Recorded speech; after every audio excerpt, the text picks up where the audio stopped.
Right, so we're going to do a Q&A.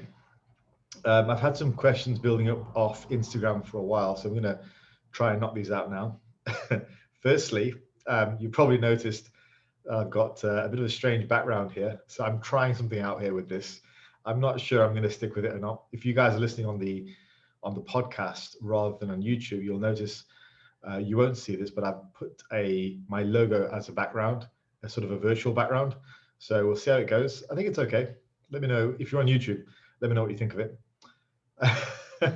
All right. So first question is a really good one. It's like, what advice would you give to a beginner? So basic advice to a beginner. If we try and categorize this advice in two different ways, one, looking at diet, second thing, looking at training.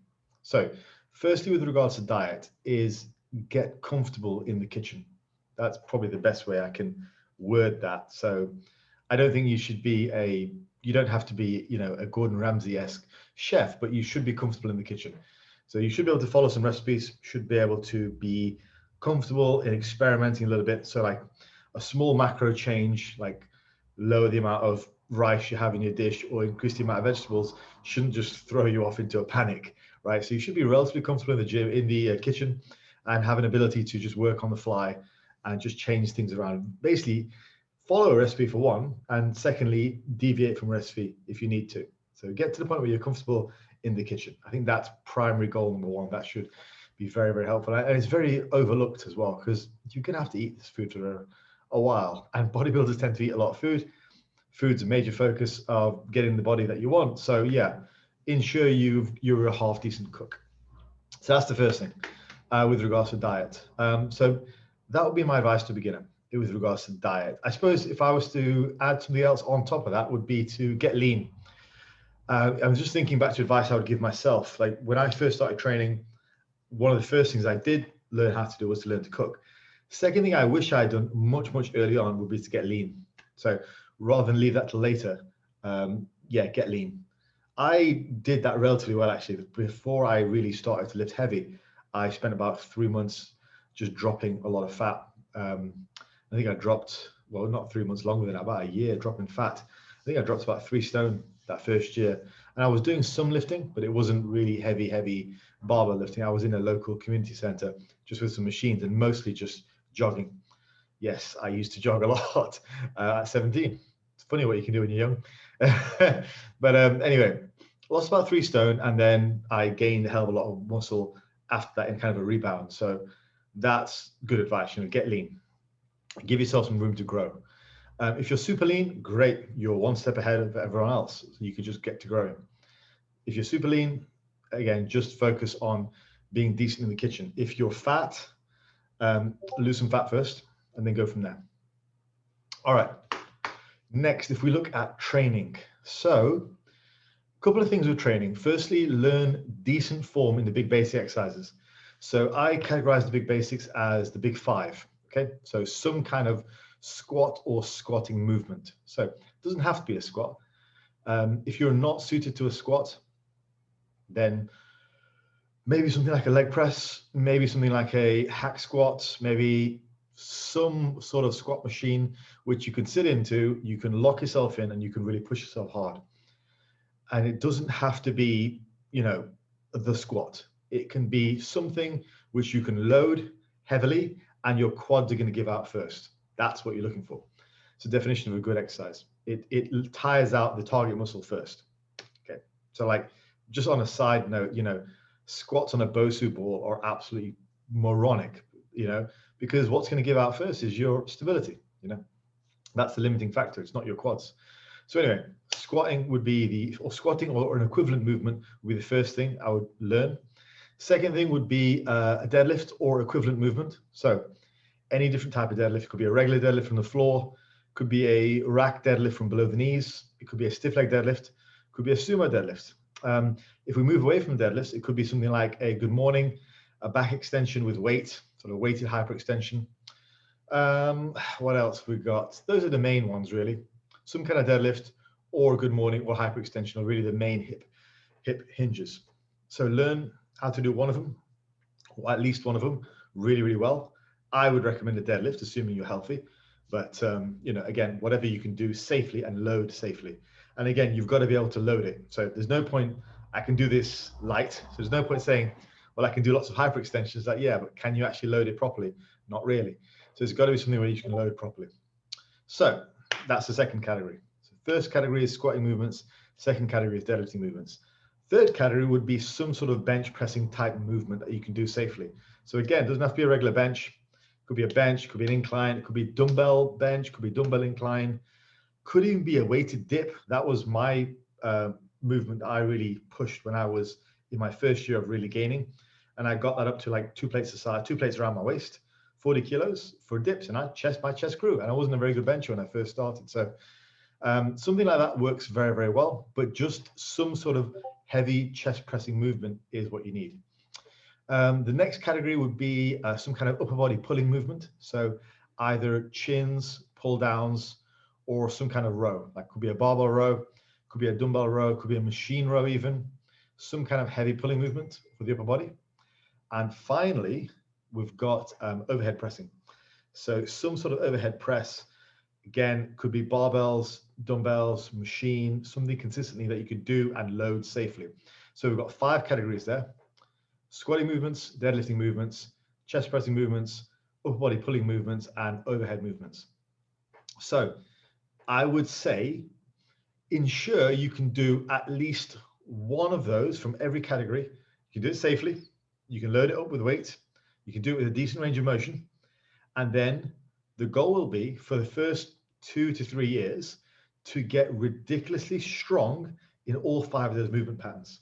If you can do that, that would do more for your bodybuilding success than pretty much any combination of sets, reps, new training routine, all that kind of crap. Like, just put all that to one side and just get ridiculously, brutally strong in each of those 5 movement patterns on an exercise from each of those categories that you can do safely. So just to give you a practical example of what I mean by that. In my first 5 years of training, I got extremely strong on the deadlift. My deadlift of choice was a sumo deadlift. Also in the squat, got very, very strong on the squat. I got decently strong on the bench press and dip. I would alternate those. With the squat, I should also say I use the leg press every now and again as well. Just switching movements in and out, ones that I could do safely. And then for the so for the chest, it was like dips or bench presses. Never did much of anything else. I only seem to remember going up to about 50 kilo dumbbells for the dumbbell bench press at the time. So I wasn't exactly going heavy, but my main movements were flat bench press and dips. For upper body pulling, my main movements were chin-ups, weighted chin-ups with the palms medium grip facing towards me. They were very good for bicep growth as well.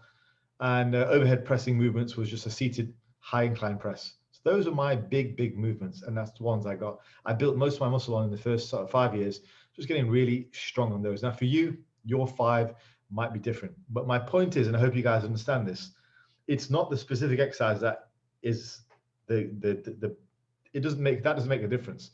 What makes the difference is you pick one exercise from those categories, which you can do, and you can do heavy, and you do that. Okay, so that's really the big thing. So just to kind of summarize that, because that went on for a while, didn't it? Jeez, that question. Summarize that. Advice for the beginner would be to get comfortable in the kitchen and get ridiculously strong in each of those 5 categories over the first, say, 1 to 3 years. You don't need much more than that. You will need to experiment a little bit with, volume, routines, how to put this together, but those are your big priorities. Now, I'd also say to anybody listening out there who say you've been in this for as much as 10 years, 5 years, 10 years, and you're not at the point where you're reasonably strong. So let's say you've never done a 3-plate aside bench press that is on your own, paused at the chest and taken out by unracked by yourself. You've never done a 4-plate aside squat to parallel. And when I say to parallel, you know what I mean, guys. And you've never done a 5-plate aside deadlifts. If you've never got up to those reasonable numbers, then your biggest priority should be to get bull strong in 1 or 2 exercises that you're suited to in each of those 5 categories. That's it. Like, even if you've been training for 10 years, even if you're sat there, you've been training for 10 years and you're a PT or whatever, and you think you know what you're doing. Like, if you haven't reached something close to those figures and you've been training however long, that advice still applies to you as well. Learn what you're doing in the kitchen and then get ridiculously strong in those 5 lifts. I mean, if you're currently benching 2 plates, you must imagine how much bigger your upper body is going to be when you're benching 3. It's just that simple, you know? And I'm not saying you just do the bench press and nothing but the point is that should be a focus, and that should be your tick box to say, did I improve these 3 months? Yes or no. Next 3 months, did I improve? Yes or no. Next 3 months, did I improve? After this year, did I improve? Well, you know what? If you're still benching 2 plates after a year, then after yet another year of training, then, well, you didn't improve. You can filter all your pictures on Instagram that you like, but, you know, bottom line is results, isn't it? So, but anyway, that would be my advice for a beginner. Okay, so next question is, how do you deal with social situations when it comes to eating? It's a good question. Very good question. Okay, I would deal with social situations in 2 different ways. Firstly, we've got to quantify how frequently are these social situations happening? Like, is this every lunchtime at work? If that's the case, then just say no, dude. You know, you don't need to succumb to social situations every single day. Is that like a Friday night or a Saturday night with the boys or with the girls? Okay, you can work that in. Bottom line is results, right? So is that one night stopping you from getting your results across the week? Well, if you still want to have that one night, then just tighten up for the rest of the week. Simple. Okay, it doesn't have to be complicated. Just look at it through the lens of the bottom line, which is results. So let's say you have a Friday night where you have a pizza, you have a chocolate bar. So let's say probably 1,500 calories. Okay, cool. Just tighten it up the rest of the week. You know, if you really want that and that's what keeps you on track, then great. But don't then turn around and go, well, yeah, that's what's holding me back, when the rest of the week you're also eating over your calories or at maintenance. You know, that's not what's holding you back, is it? Let's be honest here. Is it the, you know, once a week blowout with your friends that's holding you back, or is it the fact that the rest of your week you're not exactly on it either? So I think most people, if they're honest with themselves, one meal a week is not really going to derail them. But it's the fact that one meal a week leads to a demotivation, which then derails them on Sunday, derails them on Monday, derails them on Tuesday, derails them on Wednesday. And they're thinking to themselves when it comes around to the weekend again, they go, oh, you know what? That meal is going to derail me. It's like, yeah, is it? Let's be honest here. You've not exactly been on the track all week, so never mind getting, you know, coming off the track. So yeah, I'd say let's be honest with yourself with that. If it's every day and it's just, you know, you're looking around at the in the staff room or whatever, and you want to eat what everyone else is doing, fine. Just be an adult, you know, control yourself. You made a commitment to yourself. If it's a once a week blowout, make it fit, dude. You know, look at it within the lens of overall progress. If over the course of the week you're still losing weight, then you've done enough. So just tighten up on the other days. Now, if you find that even after you've tightened up, then you're still not losing weight because that once a week blowout is just undoing your progress, then just be very pragmatic about it. Just be, you know, it's just logical. You're gonna have to cut down on it, you know. Maybe a strategy for that is just have out what you're gonna have. So have out. Don't have a bunch of stuff in the cupboard and just have stuff as and when you need it. Lay out what you're gonna have. Okay, count it. Maybe it's gonna be half a pizza. Maybe it's gonna be one chocolate bar. Great. Have that on the desk or on your dining room table, whatever. The rest of it, just don't have it out and limit yourself. Say, this is what I'm having. Okay. If it's like, I don't know, a couple of glasses of wine, limit it to what you're going to have. But what I'm saying is, if you're at that stage where you've already decided that your once a week blowout is undoing your progress, you've tightened up across the rest of the week and it's still undoing your progress, then you're going to have to start tightening up on that once a week blowout to get results. Bottom line, as I say, view it through the lens of results and be realistic with yourself. You just need to tighten up a little bit. If you're not getting the results you want, rather than waste a whole week of dieting, just tighten it up. But I think the first thing is just to be honest with yourself. And I think most people can get away with a once a week blowout if, assuming they're nice and strict on the rest of the days, that usually doesn't happen. The once a week blowout is normally accompanied by the rest of the week being pretty lax as well. So That's how I would deal with social situations. But as I say, if it's very, very frequent, then just say no. Be an adult. You made a commitment to yourself. Next question is, okay, it is lockdown in the UK and it's cold outside. Yeah, well, government's advice is not really helpful there. Government advise you to exercise outside when it's sub-zero temperatures. It's slippy and it gets dark early, so it's not exactly safe. This question was from a female as well, so completely understandable. Don't really want to be outside, out and about in the dark. I mean, geez, neither do I, frankly. You go through some areas, you don't feel safe. So I would say with regards to that, focus on home workouts as much as you can. Get some walks in, particularly if you're going to be working at home anyway. Try and get some walks in, on a home lunch break or whatever. It's good to get out, stretch your legs a little bit. But I would recommend trying to get some kind of routine going at home. Now, with that, like all of my guys do have access to my home workout template. So I spent about 2 weeks during the first lockdown frantically putting together home workout templates, which are suitable for people to use no matter what equipment they've got. So they're modifiable. So they work from zero equipment, just body weight, right up to, barbells, dumbbells, bands, all that kind of stuff. So all my guys have got access to those. If you want to work with me and have access to those so I can help you in the journey, then just get in touch. I have a couple of different ways you can work with me, either one-to-one or in my coaching group. Coaching groups are a lot more affordable if that's what you're worried about. So I do offer these options, and they're there for everyone. The one-to-one option, you get more of me time, and it costs a little bit more. And the coaching group, it's delivered en masse. I'm able to offer it cheaper. So, if you want help in that regard, just get in touch. I mean, frankly, it baffles me when people really want help and they've got the money, they can afford it, but they just don't want to get in touch. I mean, you've all seen the results I get on Instagram. I don't see anyone else in the local area getting results like that. So just get in touch. I can help. I've been through all this before, so I can help. So yeah, I would say with that advice, get something you can do at home and get in touch. I can help. Next thing is, this question was sugar substitutes. So how to deal with cravings.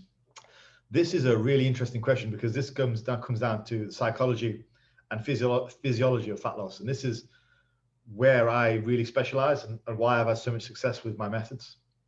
Now, there's two ways to approach this. The right way, the wrong way. No, there's two ways to approach this. Like the first way is to have a little of what you fancy. And that is really what the diet industry is built on. A lot of people on Instagram saying, just be flexible, have what you like. Well, that's certainly one strategy. It's an interesting one though, because oftentimes there are certain subsets of people, and it seems to be a large amount of people, certainly who I work with, come to me, having a little of what they fancy just leads it to spirals, it just compounds itself into just not being able to stop. So like half a Kit Kat bar leads into a full Kit Kat bar, which leads into a pack of 4. And a little bit of sugar on one day just leads to cravings the next day and the next day and the next day and the next day.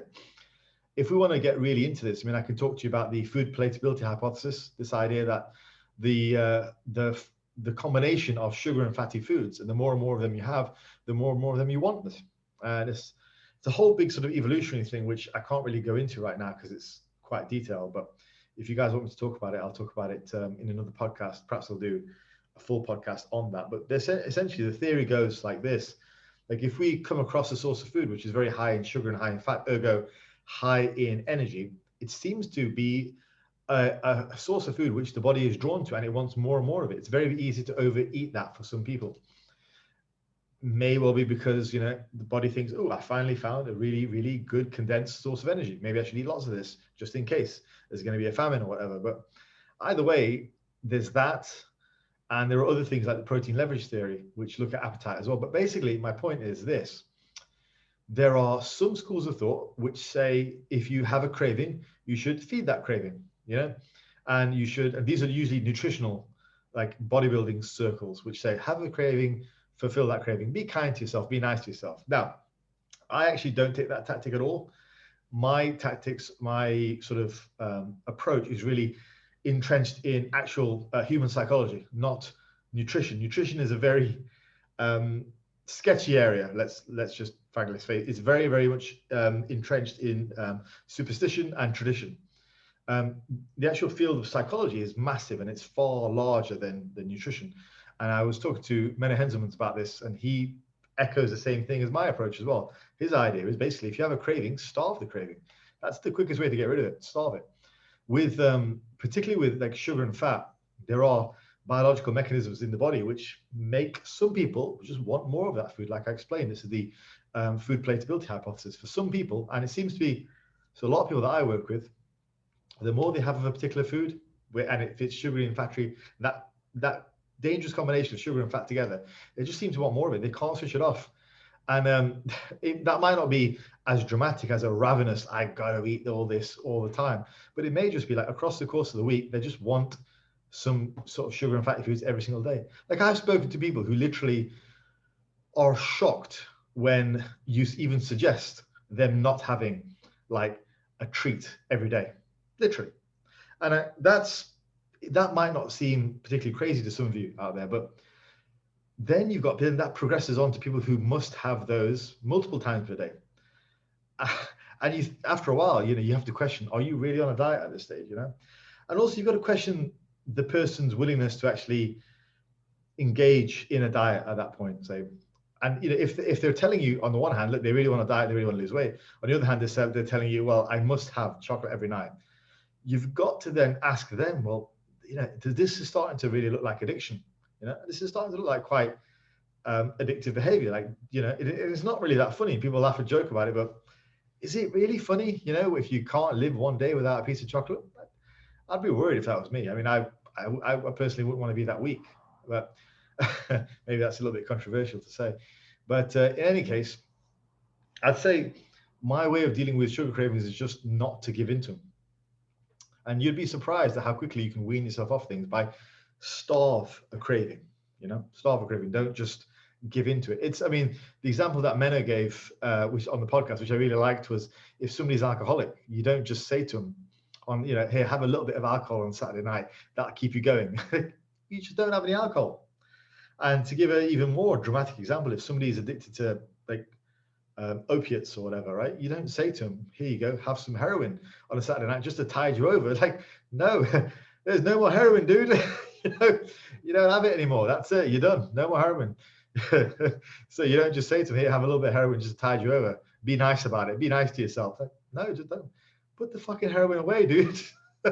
So I'd say with that, not comparing sugar cravings to heroin cravings or anything like that, but there is research to show that they activate the same sensors in the brain. They activate the same parts of the brain, the addiction brain. So the addiction side of the brain. So that research is out there. So the connection's there. I'm not trying to say that sugar is as addictive as heroin or anything like that, but there is a connection there with the whole reward system in the brain. Now, it's not as strong as that for heroin. Some people argue it is. I'm not sure I'd agree, but it's there. That's the point. The connection's there. So yeah, I would say with regards to dealing with sugar cravings, what's that phrase? You can.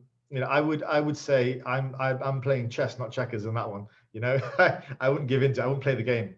I would say just get rid of the craving altogether. Just don't give into it. Be stronger than that. And maybe come back to it later. Maybe you've dropped 10% body fat, when you've dropped 20 pounds, 30 pounds, 40 pounds, maybe you'll be ready to reintroduce those things.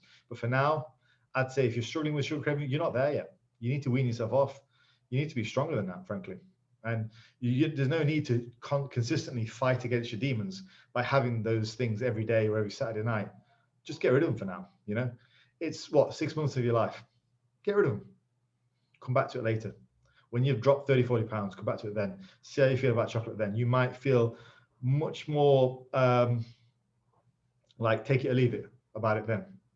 Anyway, the very last question is, what is your coaching philosophy? This was an interesting question from a friend of mine, Tom.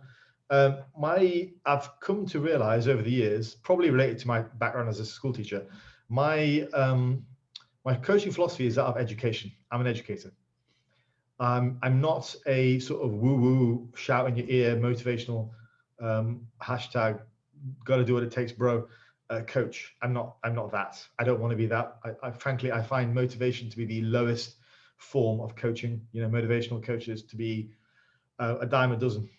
Actual educational coaches, I think, are far more valuable and far rarer, because education is ultimately what's going to empower you to carry on fitness for a lifetime. You can motivate someone by high-fiving them, patting them on the back, jocking them on the arse for maybe a month, maybe 2 months, but after that, they've really got to do things themselves. And it's no wonder that all of my clients, once they've reached their goals, and perhaps when they've finished with me, they carry on staying lean. They carry on with all the habits that I've taught them, because that's what online coaching is. It builds efficacy. That's what you need. You don't want motivation actually becomes a crutch. It becomes a crutch. If you have that motivation as you're changing your life, changing your lifestyle, and you rely on that, then when it's taken away, you're not going to have the efficacy, you're not going to have the competency to actually do those things and carry on that lifestyle for yourself. Whereas with me, I provide the know-how, I provide the education, then it's up to you to do it. Now, ultimately, people might not think that's as valuable, but that's a very short-sighted view. It's actually far more valuable, far more powerful for me to give you the tools to enable you to change your own life. Then that means when I'm removed from the situation, you can carry on doing it. And that's more important. I don't want my clients to be completely dependent on me for results. That's not the point. I want independence. Ask any one of my clients, past or present. There is nothing that pleases me more than once you guys have reached your goals and then you fly the nest. Every one of my clients has heard me use that phrase, fly the nest, because I truly believe that. That's what I want. That's what I want for you guys, is to have my education. Let me guide you to your goals. Let you teach you how to sit at those goals for a while, and then away you go. I mean, that is the model I've used since I very first started coaching. I give everyone as much education as I can, and that education is what's built my business. I don't string people along. I don't have them rely on me for motivation and all that kind of stuff, because it's bollocks. At some point, I have said this to all my clients, at some point, I'm not going to be there. At some point, you're going to have to go on your own, and you need to know how to do that. And so my coaching philosophy is one of empowerment, and that's not a bullshit buzzword.